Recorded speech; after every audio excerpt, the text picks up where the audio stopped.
Perfect hendaknya, insyaAllah. Terima kasih kepada semua viewers kerana sudi untuk meluangkan masa bersama-sama kami pada pagi ini dalam program live at PTDI Kampus Pasir Gudang dengan tajuk My Reading Adventure. Untuk makluman, program ini sudah memasuki siri ketiga bagi PTDI Kampus Pasir Gudang pada hari ini. Baiklah tuan-tuan dan puan-puan sekalian, sebelum kita memulakan program, sedikit informasi sebagai makluman kepada para viewers bahawa maklumat yang disampaikan dalam program siaran langsung ini adalah bagi tujuan pembudayaan ilmu saja. Ianya hanyalah pendapat dan komisi peribadi para panel dan bukan penjiran rasmi universiti. Pihak universiti tidak bertanggungjawab mengenai komen dan pendapat yang dikeluarkan dan disampaikan. Di antara objektif Live at PTDI adalah ingin membudayakan program ilmiah yang berteraskan pembudayaan galakan membaca.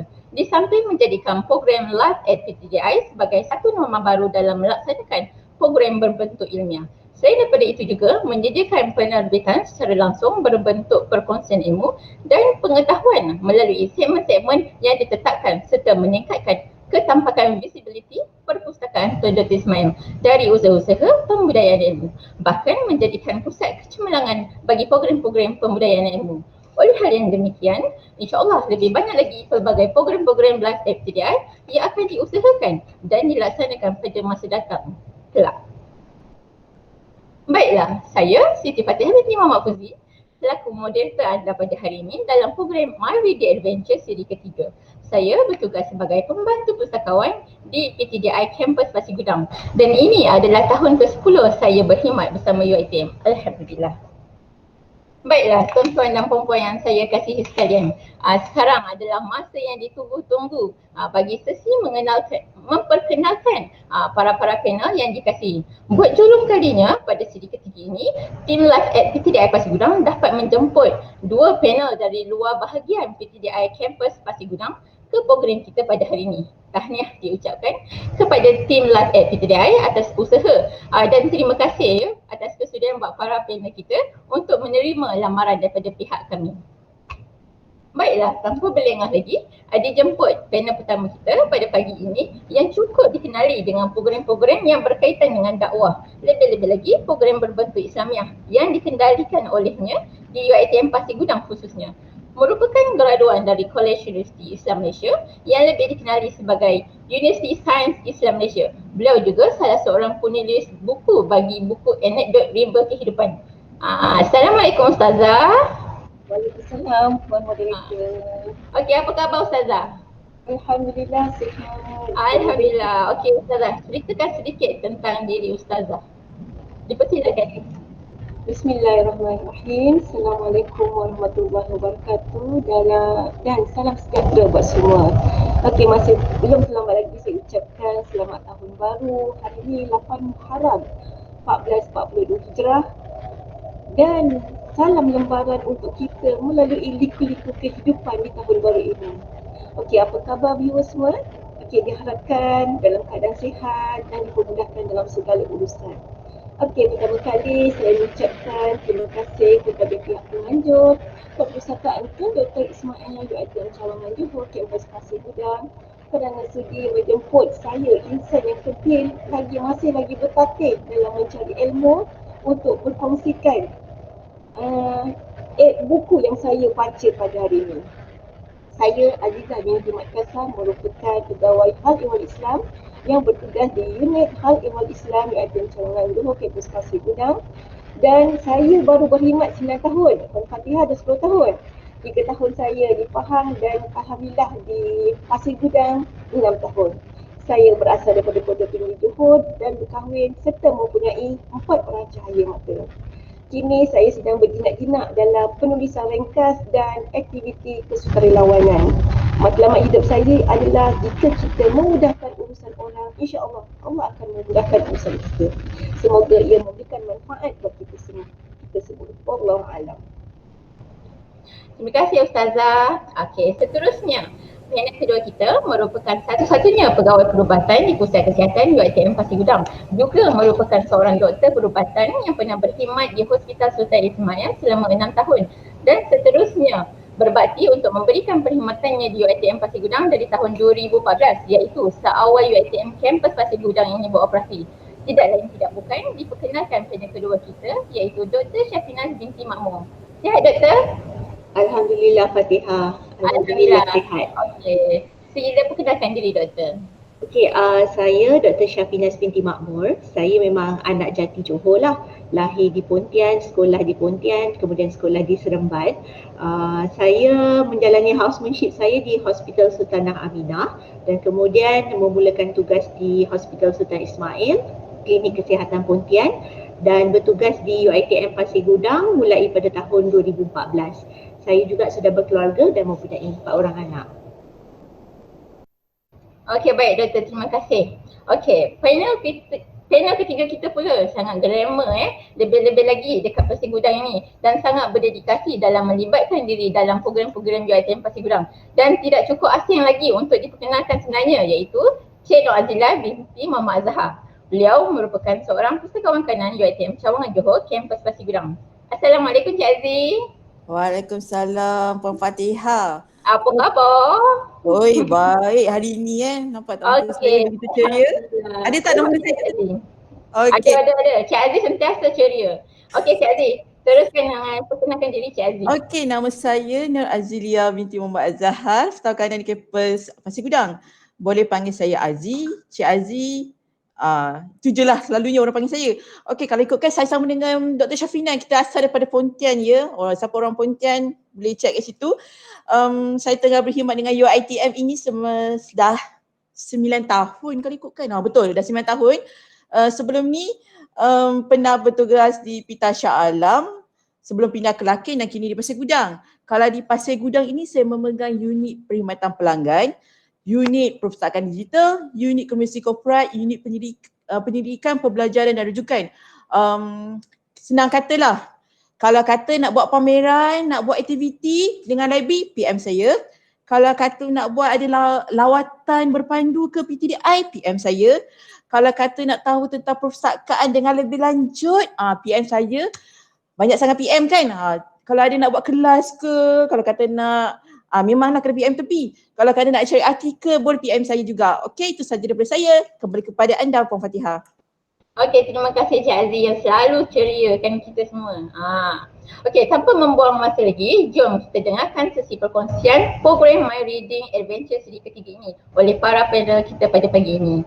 Para viewers semua juga boleh bertanyakan soalan-soalan kepada ahli panel kita di ruangan chat yang disediakan. InsyaAllah berkesempatan saya akan bacakan kepada ahli panel kita secara live dari semasa ke semasa ya. Okey, baiklah. Dengan ini, saya mempersilakan Ustazah Azizah binti Mat Kasar sebagai panel pertama kita untuk memberikan sedikit sebanyak info tentang buku yang akan diulaskan oleh beliau. Saya pasti ulasan buku yang akan dikongsikan oleh Ustazah adalah ilmu yang berharga buat kita, lebih-lebih lagi yang bergelar ibu bapa ataupun bakal-bakal ibu bapa. Dipersilakan Ustazah. Okey, bismillahirrahmanirrahim. Terima kasih saudari moderator Puan Fatihah. Okey, apa yang saya ingin kongsikan buku yang saya baca, yang saya rasa tuan-puan semua patut baca, iaitu buku parenting. Okey, buku parenting ni ditulis oleh 2 orang penulis iaitu Bonda Nur dan Ammar Kamilin. Okey, buku ini adalah cetakan yang pertama bagi tahun 2020. Masih lagi yang kata panas lah. Dan berharga RM35 dan mempunyai ISBN. Ianya bukan kita tengok kepada harga tetapi ilmu yang ada dalam ni syarat saya rasa tak ternilai dengan harga yang dijual. Dan saya cadangkanlah boleh PTDI beli. Okey.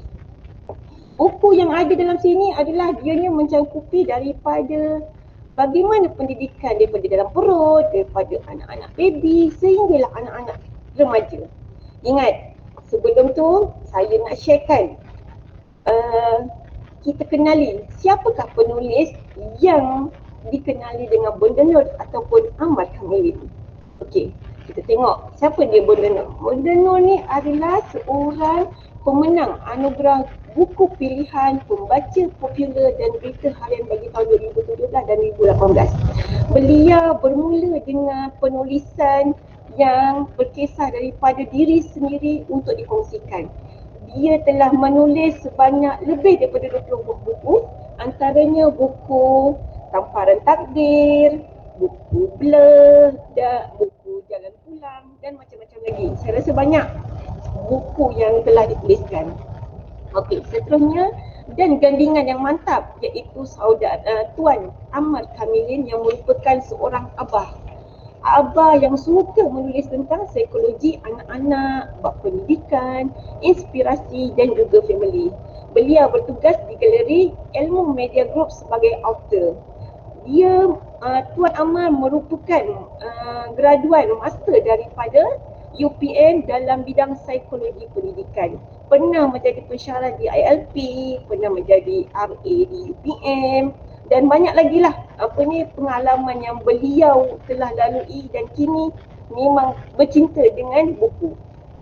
Okey, apa yang menariknya dengan buku parenting ni, saya nak ajak kepada viewers, ibu-ibu bapa kat luar sana adalah yang pertama, kita mengamalkan surah Al-Ahqaf ayat 15 yang mana perlu diamalkan untuk ibu bapa dan anak-anak juga. A'udzubillahi minasyaitonirrajim. Bismillahirrahmanirrahim. Saya terus ambil tengah Rabbi auzi'ni an ashkura ni'mataka allati an'amta alayya wa ala walidayya wa an a'mala salihan tardah wa aslih li fi zurriyyati inni tubtu ilaika wa inni minal muslimin. Maksudnya, wahai Tuhanku, ilhamkanlah daku supaya dapat tetap bersyukur dan nikmat-Mu yang Engkau kurniakan kepadaku dan kepada ibu bapaku, dan supaya aku tetap mengerjakan amal soleh yang Engkau redai, dan jadikanlah sifat-sifat kebaikan meresap masuk ke dalam jiwa zuriat keturunanku. Sesungguhnya aku bertaubat kepadamu dan sesungguhnya aku dari orang-orang Islam yang tunduk patuh kepadamu. Ilmu apa yang ada dalam sini, saya rasa kita tak akan belajar daripada di sekolah ataupun universiti. Tetapi ilmu yang terdapat dalam buku parenting ni adalah perkongsian sendiri daripada penulis, iaitu daripada Bonda Nur dan Tuan Ahmad Kamilin sebagai seorang ayah, seorang ibu yang mempunyai 7 orang anak. Saya sendiri saya rasa tak mampu nak jadi 7 orang anak di era globalisasi ni. Memandailah 4 orang saja, saya rasa dah banyak dah drama masing-masing. Tetapi apa yang dikongsikan oleh Bonda Nur sendiri, ianya perkongsian yang dilalui anak dia juga mempunyai masalah tersendiri. Saya rasa tak rugilah kalau saya membaca dan saya kongsikan, dan saya mengajak tuan-tuan juga untuk membeli. Okey, apa yang saya nak kongsikan di sini adalah Tuan Ahmad Kamilin sendiri, dia berkongsikan tips bagaimana nak menawan hati anak gadis remaja, iaitu yang usia berapa? 13 tahun. Okey, ketika usia 13 tahun, anak remaja kita ni, dia sedang melihat lelaki-lelaki kat luar sana sebagai satu saingan. Siapa yang perlu untuk diluahkan? Siapakah? Sedangkan kat rumahnya dah ada dah lelaki yang saya rasa handsome untuk selama-lamanya di hati isteri. Tetapi di hati anak, macam mana nak kawal? Yang pertama, apa yang penting adalah dalam discuss. Kita gunakan akronim discuss. Yang pertama adalah display. Seorang ayah perlulah memainkan peranan sebagai role model, iaitu lelaki positif dalam hidup mereka. Iaitu perlulah memainkan peranan kita, seorang ayah menjadi tempat rujukan untuk anak, nak sharingkan masalah, nak kongsikan masalah, tempat rujukan, tempat menangis. Ayah ni lah patutnya, itulah jadi tempat untuk anak. Supaya anak remaja kita tidak mencari lelaki kat luar sana. Okey, tips yang kedua adalah I, iaitu input. Melibatkan diri secara langsung dalam aktiviti yang mereka sukai. Contohnya, ayah ni memanglah tangan di tangan bangku. Ya, dekat tangan bangku, tak ada kan kaki bangku. Ayah tak erti main badminton, mainlah dengan anak. Walaupun kena gelak ke, kena ketawa ke, mainlah dengan anak. Ingat, hargai momen-momen dengan anak ini dengan sebaik-baiknya.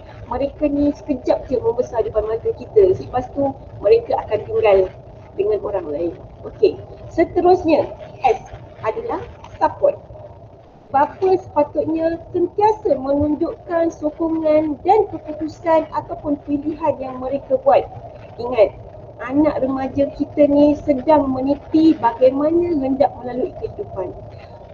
Salah betul kita kena sokong. Tetapi janganlah yang melampaui akidah pun kita sokong. Kita ni telah bersubahat, dosa tahu.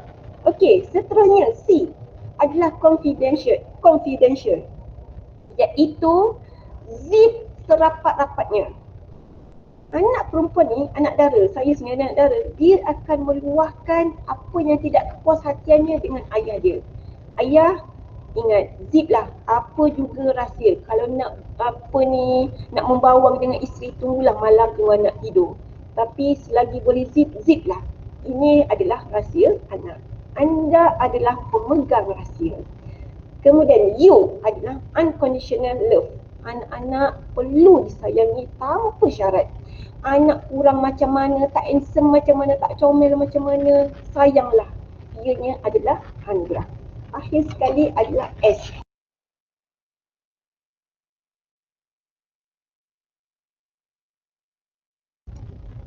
S adalah spiritual, iaitu anak adalah sentiasa yang kita, ayah, membawa anak-anak kita dalam kerohanian, dalam bimbingan, dalam aktiviti keagamaan. Support dia setiap kali berdiskus ataupun berbincang. Lahirkan kata-kata Alhamdulillah, anak ayah ni dah besar, dah boleh buat keputusan. Kita sentiasa menunjukkan tauladan yang terbaik. Okey, ibu dan ayah telah melaksanakan amanah dengan baik. Jadi, masih belum terlambat untuk berubah. Jadi, hari ini kita nitilah sedikit walaupun kita merangkap, anak kita dah besar. Janganlah kita menangis di kemudian hari. Tambahkan suasana, iaitu suasana syurga dalam rumah tangga kita, iaitu ikatkan dengan kasih sayang. Air tangan ibu. Ibu ni kena rajin lah. Tak sedap macam mana pun masaklah. Kadang-kadang ayah dia pandai. Ibu masak sedap. Padahal dia nak pancing benda lain. Tetapi kat sinilah, bila kita rasa gembira, anak memuji, suami memuji, kita akan rajin lagi nak memasak. Contohnya, sebagaimana dalam surah An-Nahl ayat 114, Allah Subhanahu Wa Taala berfirman, dia bermaksud, oleh itu makanlah wahai orang-orang yang beriman daripada apa yang telah dikurniakan oleh Allah Ta'ala kepada kamu daripada benda-benda yang halal lagi baik. Okay, pastikan kalau boleh hari ini kita ada madu, jangan bermadu ada kurma dan habatus sauda dalam rumah kita. Sebab ianya umpama kita menghidupkan sunnah dan aura dalam rumah kita. Puan Amal mengatakan bahawa kita bukan hanya mahu anugerah ataupun ibu bapa yang terbaik. Cukuplah anak-anak yang terdidik, baik budi dan mendengar kata. Manakala bunda menasihatkan, baik buruk anak, tegurlah dengan tegas. Baik anak, pujilah dengan ikhlas. Hukum anak dan ganjaran biarlah selari dengan situasi.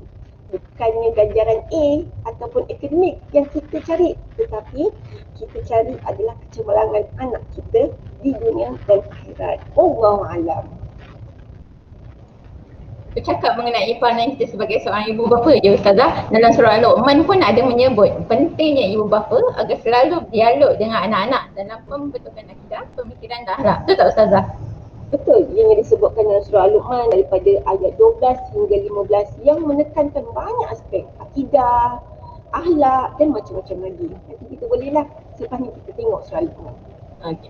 Baiklah, kita ke panel seterusnya iaitu Dr. Syafinas binti Mahmud. Pada minggu lalu, kita disajikan dengan siaran langsung program live at PTDI Campus Gaman bertajuk Let's Get Fit. Panel-panel telah berkongsi tips-tips mengekalkan berat badan yang seimbang melalui senaman dan pemakanan.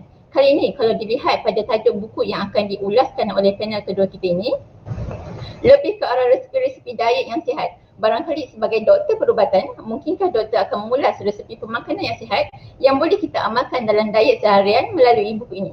Semua sedia maklum, pengambilan makanan yang mempunyai saiz hidangan yang besar melebihi daripada keperluan tenaga seseorang akan menyumbang kepada penambahan berat badan iaitu obesiti. Seterusnya mengundang ke pelbagai penyakit. Jadi mari kita dengarkan ulasan buku yang dipilih oleh Dr. Syafinas. Dipersilakan Doktor.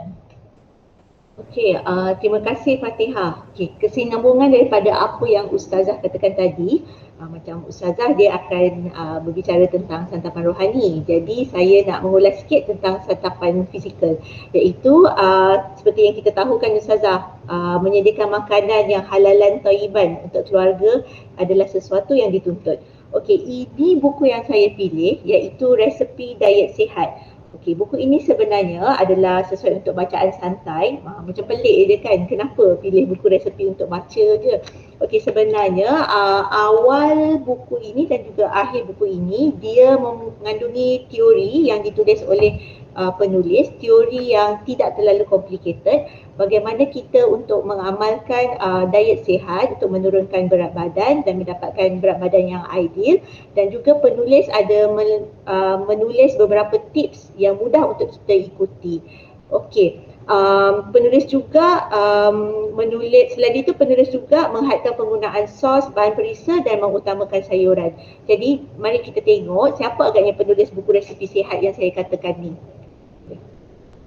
Okey, buku ini ditulis oleh saudara Aizat Razak. Kalau kita perhatikan gambar yang di sebelah kiri itu, saudara Aizat Razak pada mulanya seberat 220 kg pada Januari 2014, dan dalam masa 1.5 tahun beliau berjaya menurunkan berat badan kepada 95 kg. Begitu juga dengan saudari Syahrini, rakan baiknya. Okay, selain daripada diet seimbang yang diamalkan oleh saudara Aizat Razak ni, mereka juga sebenarnya mengamalkan senaman. Jadi dia adalah sebenarnya peserta Jom Kurus 1 Malaysia. Selama ni kita punya persepsi kalau nak turunkan berat badan, kita kena senam dan senam. Sebenarnya persepsi itu adalah salah. 80% sebenarnya yang penting adalah diet yang seimbang dan 20% lagi adalah senaman. Jadi kalau combine dua-dua ni lagilah ideal kan. Sebab tu kalau kita bersenam, lepas tu kita minum teh tarik, tengok tak ada apa-apa perubahan pun. Okay, sebelum saya ulas lebih lanjut, saya nak sentuh sedikit tentang pengambilan kalori harian yang macam Puan Moderator cakap tadi lah. Okey, ada 3 perkara yang penting dalam membicarakan tentang kalori ni. Okey, pertama basic metabolic rate ataupun BMR. BMR adalah jumlah kalori yang kita perlukan semasa kita rehat dan melakukan sebarang aktiviti. Yang saya paparkan di sini adalah recommendation daripada Kementerian Kesihatan Malaysia. Ini adalah panduan umum sebenarnya. Untuk lelaki 2000 dan untuk perempuan 1500. Untuk daily calorie requirement, iaitu jumlah kalori yang diperlukan oleh badan semasa melakukan aktiviti harian termasuk bersenam, dan intake sebenarnya apa yang kita perlu ambil ataupun kita perlu kurangkan bagi mengekalkan ataupun menaikkan berat badan. Okey, untuk kira kalori ni sekarang sebenarnya semua dah mudah sebab setiap orang mempunyai handphone dan pelbagai aplikasi dan apps dalam handphone yang boleh kita dapat secara percuma. Antaranya kalau saya bagi contoh MyFitnessPal, dan tapi yang contoh yang saya paparkan di sini adalah calorie.net. Kita cuma masukkan, kita tengok yang hujung kiri sekali, masukkan umur, tinggi, berat badan, dia dah automatik akan kira untuk kita. Kalau ini 1253. Okey, berapa kalori sebenarnya yang requirement sebenarnya? Kalau individu ini seorang yang aktif, dia melakukan senaman antara 3 hingga 4 kali per hari. Jadi untuk maintain dia punya berat badan sekarang 1942 kalori diperlukan. Kalau nak turunkan pun dia dah tulis kat situ berapa aja. Tapi secara personally saya tidak menggalakkan penurunan berat badan yang begitu drastik.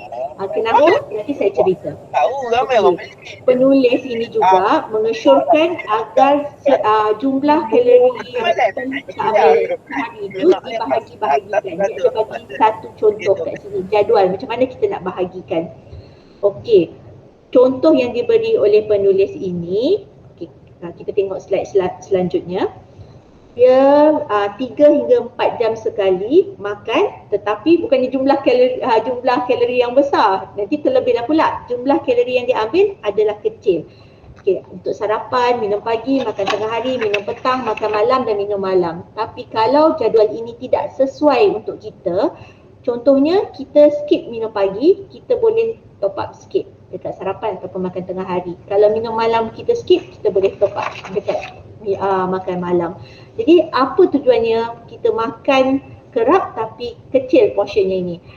Ia adalah bagi melatih kita menjadi lebih disiplin dan secara automatik kita tidak mudah lapar. Sebab kalau kita lapar, kita cenderung untuk makan dengan lebih banyak. Okey. Macam mana nak kawal portion dalam sehari ni? Ada satu tips yang dikongsikan oleh penulis. Okay, namanya adalah meal prep. Meal prep ni sebenarnya mak-mak kita dah biasa buat.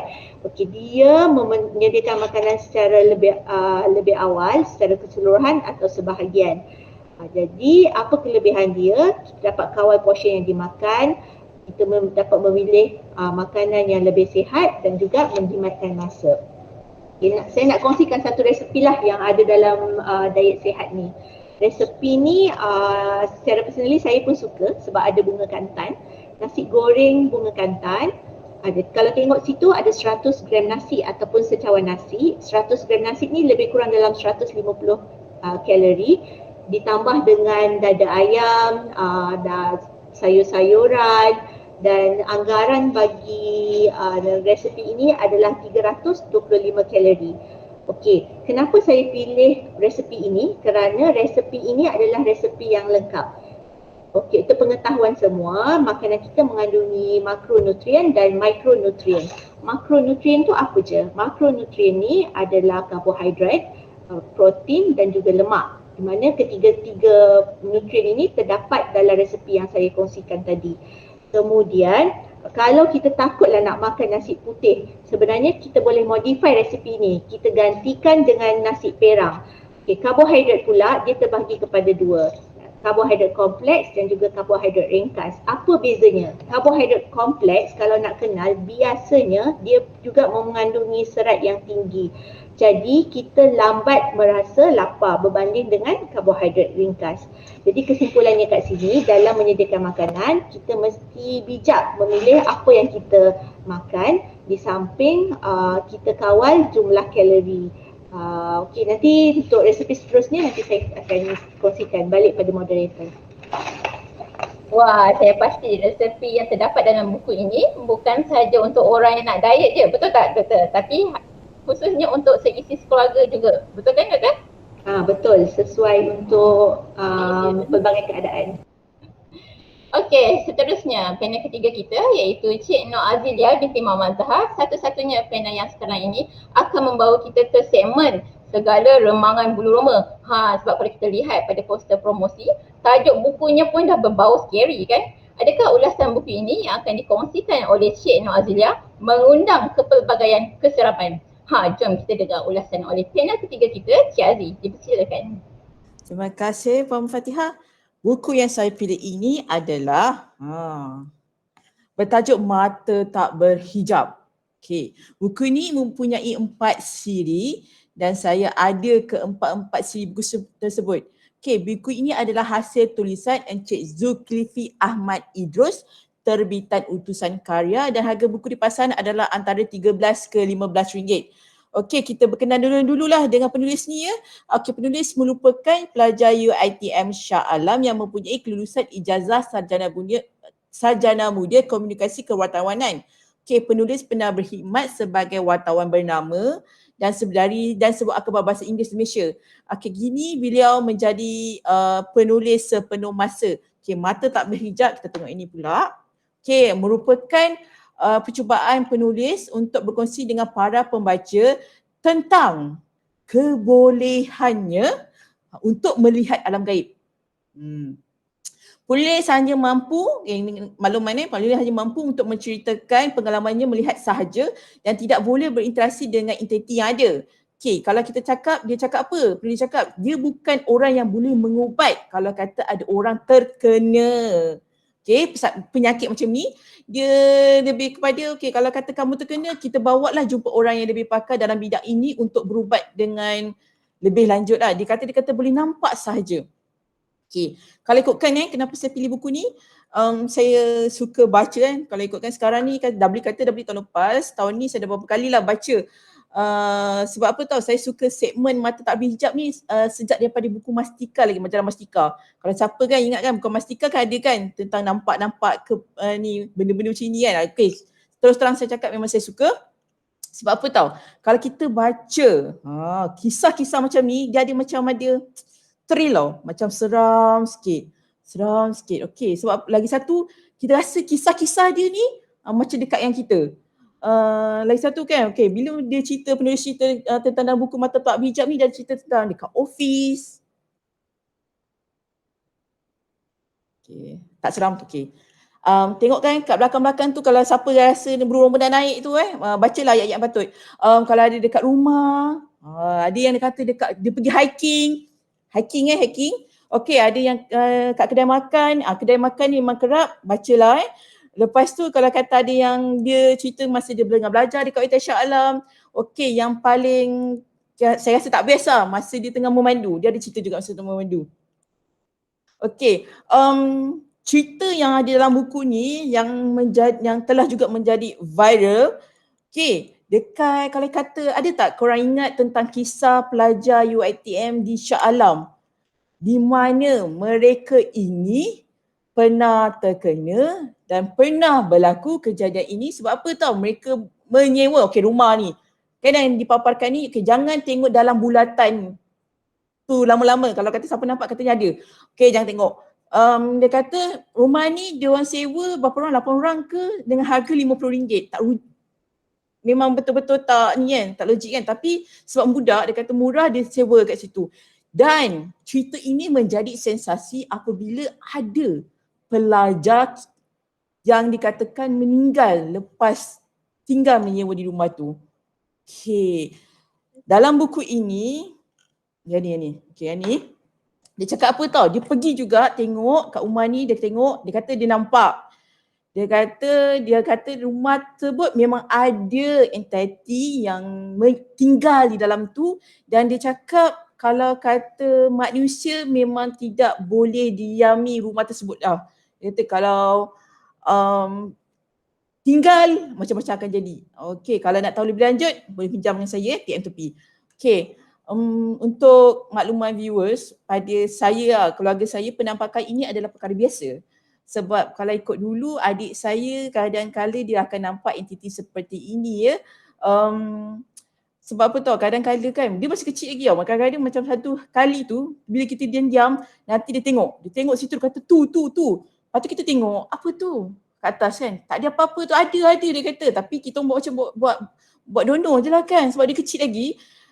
Dan yang sedihnya saya kerana dia kata kerana saya lah, mak kata kerana saya, adik nampak benda macam itu. Dia kata apa tau, sebab saya suka dulu baca siri bercakap dengan jin dengan penulisannya Tan Majalis. Siapa yang pernah baca dulu sila ni boleh tengok kat chat Sebab apa tau, ini masa umur kita dalam 10 tahun lah. Dia kata sebabkan cover buku tersebut, dia katakan yang membawakan adik itu imajinasinya terkeluar. Tapi agak memang tak logik lah. Dengan kerana tu kata mak, buang buku tu dan semua buku saya dibuang. Memang agak sedih kemuncak keluarga mula percayai adik. Apabila kalau kata kita keluar malam, naik kereta, tiba-tiba adik tengok luar dan dia tutup mata. Kita orang yang duduk tepi ni kenapa? Dia diam je. Dia diam. Lepas tu dia kata dia buka mata, dia jerit. Lepas tu dia tengok cermin. Saya pun tengok tepi, tengok apa? Lepas tu ada. Kita terus tegak. Lepas tu bila rajak macam ni, Abah selalu ajak kita pergi kedai dulu, kita ngopi dulu, lek-lek dulu. Sebelum balik tu nanti Abah cakap, ada lagi tak? Lepas tu dia kata ada, tapi kedai tu punya. Tapi dekat sini. Maksudnya itu kedai tu punya lah. So kalau macam tu kita orang boleh balik lah. Sebenarnya kan kisah seram ni memang banyak berlaku dekat saya dengan keluarga. Pada saya yang paling win masa belajar dekat UiTM Puncak Perdana. Ini paling teruk pernah berlaku kat saya, menjadi titik tolak yang di mana saya kurangkan baca buku mistik ini, seram, mistik, dan kurangkan tengok movie. Kalau nak tengok movie seram ni, kita akan tengok beramai-ramai dan pastikan mata tutup lah. Tengok sound effect je lah. Sebab kita kadang nak jerit tak jerit.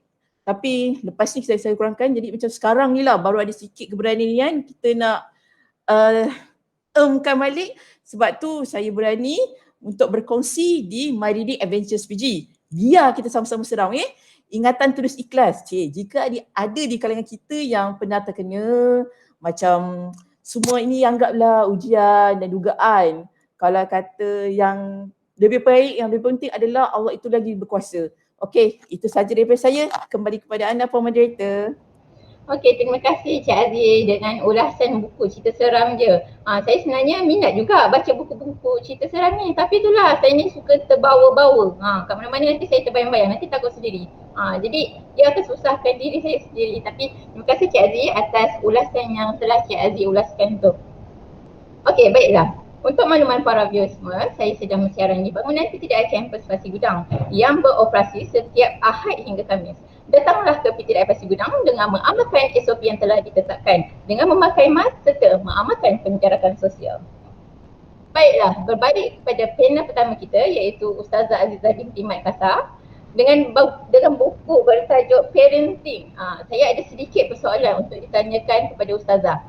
Jika kita lihat pada tajuk buku ini, lebih kepada mengajar kita untuk menerima realiti sebagai ibu bapa, bahkan sebagai guru-guru yang selalu mendekati anak-anak. Saya pernah baca satu petikan ini, saya sebenarnya tak ingat petikan ini saya dapat di mana-mana, tapi saya ingat dengan kata-katanya.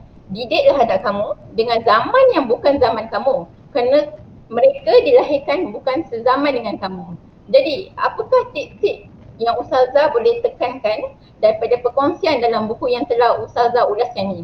Sudah pasti cabaran dari seorang ibu bapa dari generasi XY dan mempunyai anak-anak dari generasi Z dan generasi Alpha agak sukar untuk memahami isi hati mereka, terutamanya yang sudah meningkat remaja. Boleh Ustazah kongsikan? Silakan.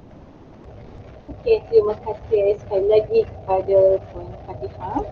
Okey, sebagaimana yang kita tahu, anak-anak ni adalah istimewa. Mereka lahir ni, anak-anak generasi Z ni memang istimewa. Mereka lahir handphone dah ada, laptop dah ada, macam-macam. Ini kita kena terima sebagai mak ayah. Ini adalah zaman mereka, bukan dia zaman kita. Macam saya adalah zaman X. Okey, sebagaimana Sayyidina Umar Khattab sendiri telah berpesan, didiklah anak-anakmu itu dengan suatu zaman yang bukan daripada zaman kamu, kerana mereka tidak dilahirkan sezaman dengan kamu. Okey, apabila kita lihat ibu bapa hari ini tidak boleh sorok gadget, handphone ataupun komputer ataupun apa-apa lagi teknologi untuk anak-anak kita supaya mereka tidak kenal. Sebenarnya apabila kita sorok, kita telah melakukan satu kesilapan yang besar. Ingat, apabila anak-anak kita mencari apa itu handphone dengan orang lain dengan cara yang salah, anda sendiri telah melakukan kesilapan yang besar. Okey, apa yang perlu yang kita buat sebagai seorang ibu bapa? Ibu bapa perlulah memperkenalkan, sayang, ini adalah handphone, gunanya macam gini. Jadi kita kena luangkan masa dengan anak, bagaimana penggunaan, tengok YouTube sama-sama, ajarilah sebab mereka perlukan sentuhan. Jadi apabila kita dah terangkan cara menggunakannya, jadi insya-Allah anda akan terselamat. Kesilapan yang berlaku pada hari ini ibu bapa adalah menyerahkan handphone kepada bayi lagi kerana satu, mereka nak memudahkan urusan kerja dia supaya anak tak menangis, dan benda ni berlarutan sehinggalah anak dewasa. Sebab apa? Alasannya adalah tak nak anak ni mengganggu dia untuk kerja-kerja dia, dan anak tenang, tak nak bising, tak nak kacau orang. Itu satu pendidikan yang salah yang berlaku pada hari ini. Kemudian, caranya hendak menangani supaya anak kita hidup dengan zaman yang betul dengan kemudahan yang dia ada. Yang pertama adalah ibu bapa perlu membuat jadual kepada anak-anak. Apa rutin kehidupan yang perlu dilakukan? Saya ambil contoh pada hujung minggu dan apa yang telah dimaklumkan dalam buku parenting ini dan saya cuba amalkan. Anak bangun pagi sembahyang subuh walaupun umur 4 tahun, 5 tahun, kita ajarlah, kejutlah anak. Nur, jom kita bangun solat subuh. Lepas sembahyang subuh kita ajar anak menghadap Quran ataupun menghadap walaupun hanya 1 minit, 1 saat supaya dia sentuh. Dia tahu itu adalah Al-Quran. Kemudian latih anak. Selepas mengaji, uruskan tempat tidur dia, uruskan diri dan jangan lupa tugas rumah bukan sahaja untuk anak perempuan tetapi ajaklah anak-anak lelaki. InsyaAllah bila anda mengajak dan mengajar anak-anak lelaki anda membuat kerja, insyaAllah anda akan senang dan bolehlah orang kata angkat tangan lah, terutamanya ibu-ibu dah tak pening. Tak semestinya tak ada anak dara ni, anak lelaki tak boleh buat kerja rumah. Anak lelaki sekarang kalau anda perlunya didikan yang betul, anda akan terselamat. Okey, seterusnya. Sebagai perkongsian bersama, saya kongsikan, saya mengikuti kursus parenting yang mana 3 perkara yang perlu kita lakukan bersama dengan anak-anak. Okey, yang pertama adalah makan bersama. Makan bersama, waktu makan ni, ajak anak-anak kita makan. Duduk kat meja makan, walaupun dia kerja banyak ke, ataupun busy dah kenyang ke, ajak dia untuk sama-sama kita bina bonding dengan anak-anak kita. Kat situlah masanya untuk kita melihat muka anak kita, kita raikan momen-momen yang ada mereka dengan kita. Ingat, sekiranya anda gagal, anda akan kecewa. Paling tidak, buatlah 1 minggu sekali sudah memadai. Kalau nak buat setiap masa satu kesyukuranlah, anda memang hebat. Yang kedua, cuba solat bersama. Solat bersama, ajaklah anak-anak, isteri kita, pasangan kita untuk solat bersama. Especially kepada pasangan kita ataupun anak dara kita, kalau time tu uzur, ajak dia untuk sama-sama hormat, duduk di belakang. Menutup aurat, bukan berada di dalam bilik main handphone ataupun tengok TV. Kat sinilah kita sama-sama membina semangat ataupun kita bina kerohanian dalam diri pasangan kita, keluarga kita dan seluruh keluarga kita. Seterusnya yang ketiga, tidur bersama. Kalau tidur bersama macam mana? Takkanlah anak 7 orang tidur satu bilik. Oh tidak. Kalau tidur bersama pukul 9.30 malam, kita akan cuba pastikan anak-anak Umi, Muhammad, Aisyah semua kita tidur pukul 9.30. Pukul 9.30 pastikan lampu semua tutup. Ibu dan ayah walaupun kerja kat dapur time tu tak siap lagi, tinggalkan sementara, masuk bilik. Kita hormati anak-anak kita. 9.30 janganlah kita sibuk kena sayangkan TV, anak-anak nak sekolah, kita suruh anak tidur, kita tak tidur. Kita tidur, kemudian selepas kita pastikan anak kita bangun, dah tidur 1 jam, barulah kita bangun. Kita nak selesaikan kerja-kerja tak selesai, barulah kita selesaikan. Ingat, anak-anak melihat apa yang kita buat, apa yang kita katakan. Akhir kalam, kerana anak bukan sekadar anugerah tetapi amanah. Mudah-mudahan kita dapat memimpin diri kita dan keluarga kita ke jalan yang lebih baik. Wallahu a'lam. Alhamdulillah, terima kasih atas perkongsian Ustazah. Semoga dengan perkongsian ilmu dan tip parenting dari Ustazah ini sedikit sebanyak dapat kita terapkan dalam didik anak-anak kita seharian. Tak kiralah seawal baby sehinggalah dah meningkat remaja, insya-Allah. Okey, baiklah. Kita ke panel kedua kita. Okey doktor, saya nak tanya, bercakap pasal diet untuk kurus ni, sehingga kini berbagai jenis diet wujud di kalangan kita dan ada pengikutnya tersendiri. Antara jenis diet yang sangat popular dalam pengetahuan saya antaranya adalah IF, iaitu intermittent fasting, diet Atkins, diet ketogenic lah dan macam-macam lagi diet. Sudah pastinya bila sebut tentang kepelbagaian diet ini, setiap daripadanya ada risiko yang tersendiri. Lebih-lebih lagi buat mereka yang melakukan secara drastik. Bahkan sebagai manusia yang normal, kita tidak terlepas untuk merasai nikmat dunia, iaitu nikmat makanan yang sedap seperti kek dan sebagainya. Jadi bagaimana untuk kita maintain dengan berat yang seimbang, sementara keinginan untuk makan makanan macam pelbagai itu bagaimana kita nak atasi supaya tidak berlebihan? Silakan doktor. Okey Fatihah, sebenarnya setiap jenis diet ni dia mempunyai kelebihan dan kekurangan dia sendiri. Tapi secara teorinya penurunan berat badan bergantung kepada defisit kalori. Macam mana nak dapat defisit kalori tu? Defisit kalori berlaku apabila kita makan kurang daripada kalori sepatutnya yang kita kira tadi itulah, ataupun menggunakan kalori yang lebih untuk senaman. Apapun kaedah yang dipilih hendaklah sesuai dengan individu seseorang. Saya bagi contohnya diet Atkins. Diet Atkins ni sebenarnya dia tidak digalakkan untuk ibu yang hamil dan menyusu.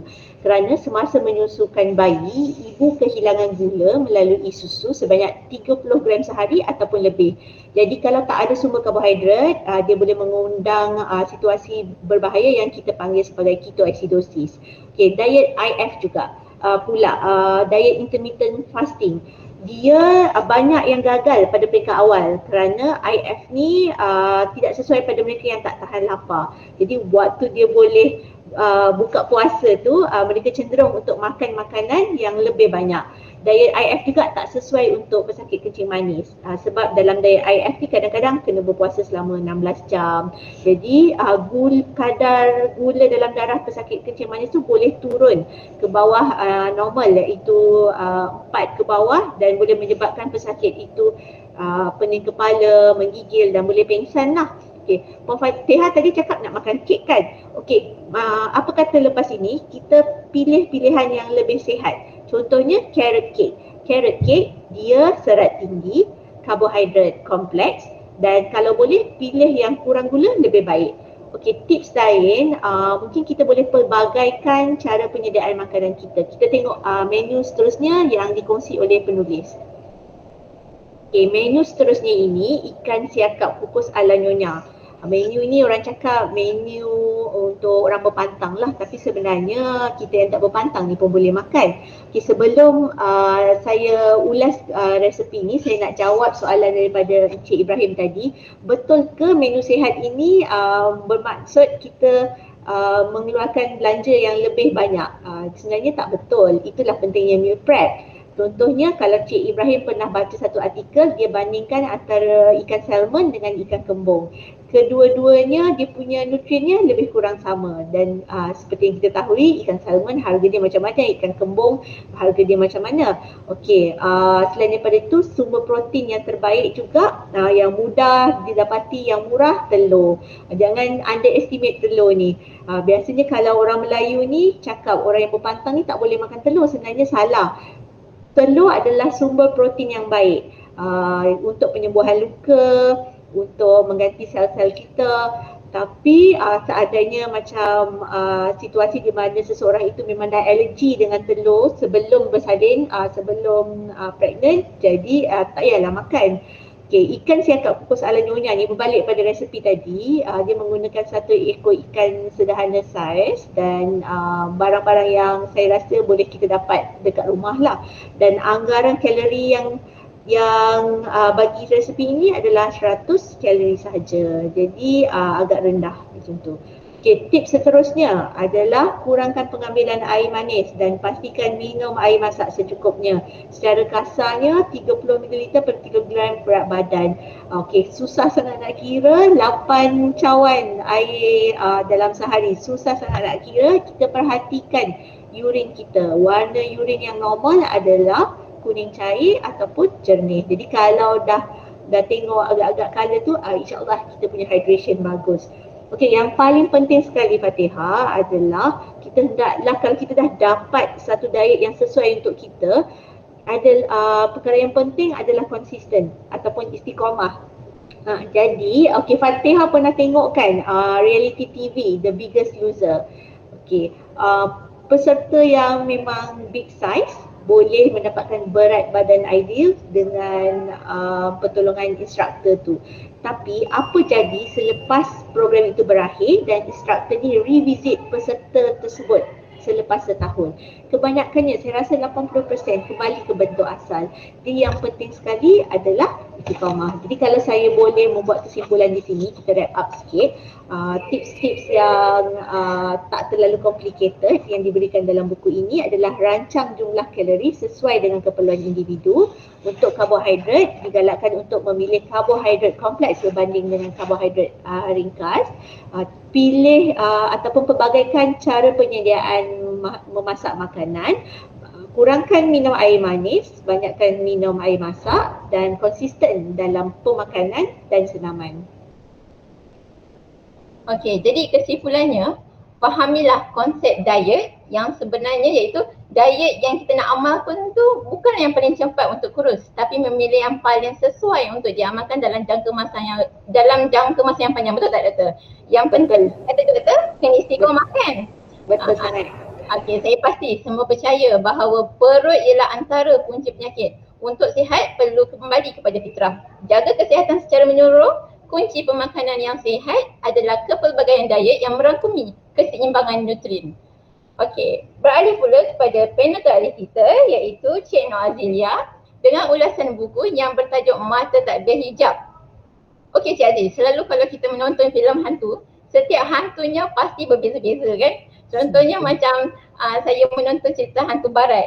Hantunya ada yang pakai gaun putih, tak pun pakai macam pederi, watak balak dalam cerita Conjuring itu. Kalau Jepun pula merangkak sambil melayang-layang.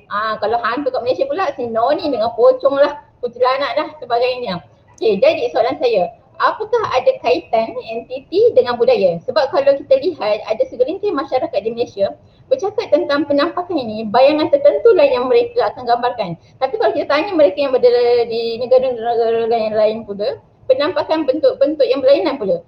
Berbeza penampakan dan ciri-cirinya ya. Jadi pada pendapat Cik Aziz, mungkinkah ada kaitan tersendiri entiti dengan budaya ini? Silakan Cik Aziz.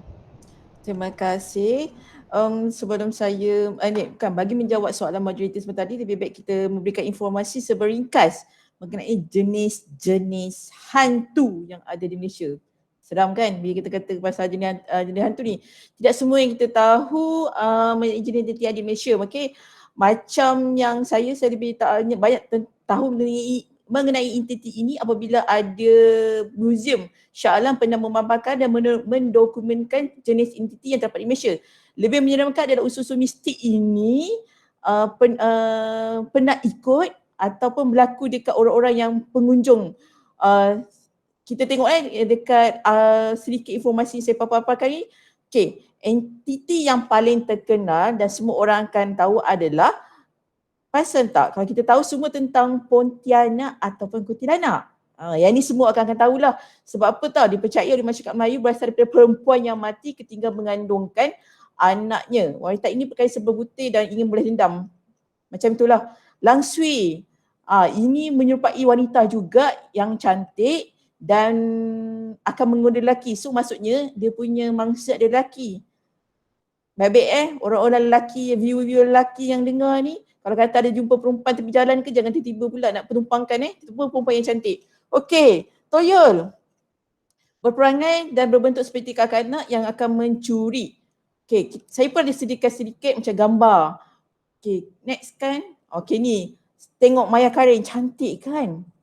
Mesti ada ramai yang viewer yang lelaki tergoda. Untuk Langsui ni, kelihatan cantik lagi pada mata saya. Yang ni jangan ceritalah toyol ni, toyol hijau ni. Tengok Okey, kita tengok pula yang seterusnya. Hantu Palestin. Okey, perasan tak kebanyakan manusia ini mengambil entiti ini supaya melindungi, tapi sebenarnya dia lebih kepada untuk memudaratkan musuh. Sebab apa? Macam Palestin ni dipelihara untuk memudaratkan musuh. Makanannya ada daripada darah daripada tuannya. So maksudnya kalau kata kamu nampak dekat orang kampung, jarinya ada bintik-bintik yang macam tu, hati-hatilah, kemungkinan dia bela benda Allah ni. Okey, hantu raya lebih kepada saka. Kan? Cik, yang ni lah nombor 6 ni saya rasa kalau orang jumpa dia akan lari lah. Kalah yang pelari pecut 100 meter tu. Sebab apa tahu, kalau kita tengok ni dia makan yang ni, kita nampak je kita terus belah. Okey, seterusnya. Kita juga ada hantu Jepun. Yang ni memang sesuai dekat negara kita. Sebab apa tahu? Dia kata hantu ini ataupun entiti ini berpakaian seperti Jepun yang terjadi di tempat bekas markas Jepun. So kalau kata ada yang nampak pakaian Jepun dengan tak ada kepala tu semua, itu kira kata hantu Jepun lah ni. Okay, hantu gala. Yang ni, okay, hantu ni dia dalam hutan. Kalau kamu jumpa, kamu masuk hutan, okay, terjumpa, kamu takkan jumpa. Sebab apa tahu? Dia tinggi macam, kaki dia macam batang pokok. Kamu tahu benda tu, entiti itu, apabila batang pokok tu bergerak. Itu betul lah benda lah ni yang kamu jumpa. Okay, yang nombor 9. Hantu kumkum. Yang ni kita tahu kan, ada segelintir dulu, ada orang, bukan dululah, sekarang pun cakap wanita yang pakai susuk-susuk ni. Rasanya siapa yang suka makan sate tak boleh pakai susuk sebab dia pantang larang ni salah satunya adalah tak boleh makan sate.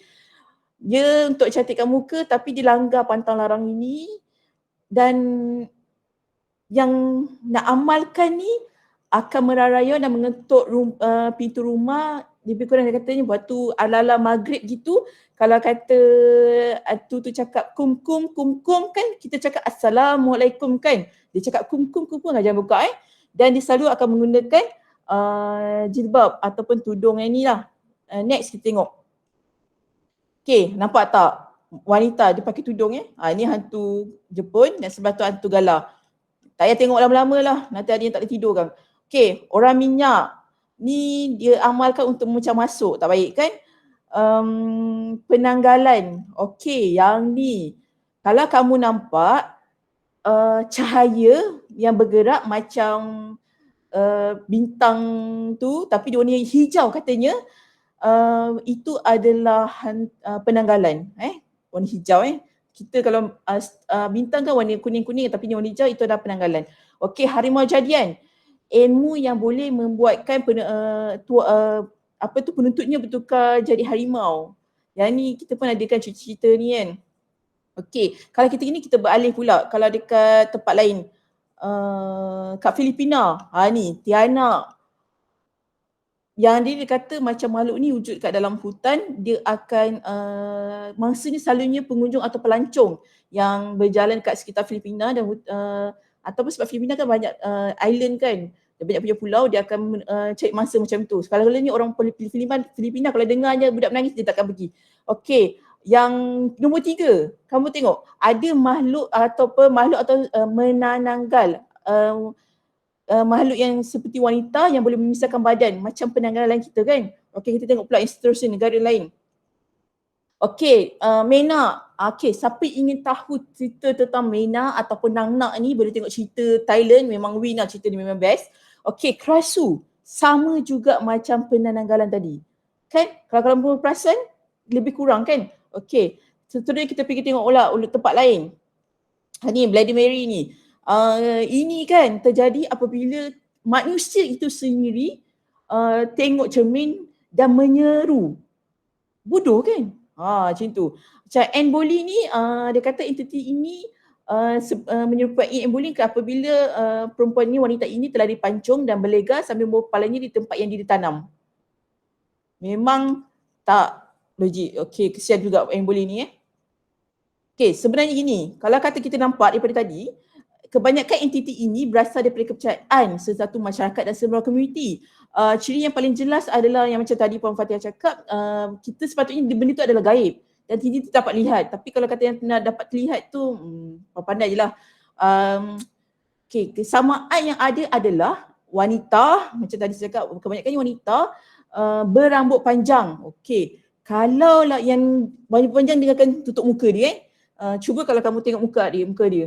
Rasanya kalau tengok muka dia tak tidur 10 malam. Okey. Kalau dekat Asia Tenggara, macam saya cakap ni, penanggalan ada 3 tempat yang sama. Ada 4 sebenarnya dekat katanya dekat Indonesia pun dia punya entiti ini adalah seperti Malaysia juga. Sebab itulah agaknya budaya kita lebih kurang kan. Kalau kita tengok adakah sama ini adalah satu kebetulan ataupun benda Allah tu, kau benda Allah tu pula lah, keluar, betul-betul wujud dekat sekitar Asia Tenggara ni. sama-samalah kita fikirkan Okey, saya juga ada membawakan beberapa buku cerita seram yang ada di PTIBG. Jika ingin pinjam, datang saja ke PTDI. Okey, jumpa dari sini. Itu saja daripada saya, Puan Moderator, kembali kepada anda. Wah, Cik Aziz, macam-macam jenis hantu saya cuma tahu untuk di pengetahuan saya je lah, hantu untuk mention je lah. Tu pun sebab tengok cerita, tengok movie.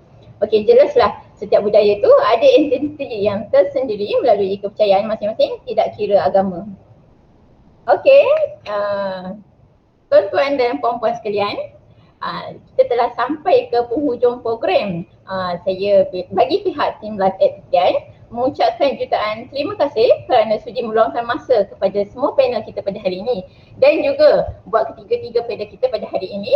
Terima kasih atas usaha dan masa dalam program My Ready Adventure PTDI Pasir Gudang siri ketiga ini. Buat para viewers juga, para panel di kehadiran akan dipostkan di ruangan chat. Bolehlah diisi untuk jam latihan. Okey, makluman awal pada September ini nantikan kemunculan program Live at PTDI iaitu Bicara Personality PG dengan tajuk yang menarik dan panel yang tidak asing lagi khususnya untuk UiTM Cawangan Johor.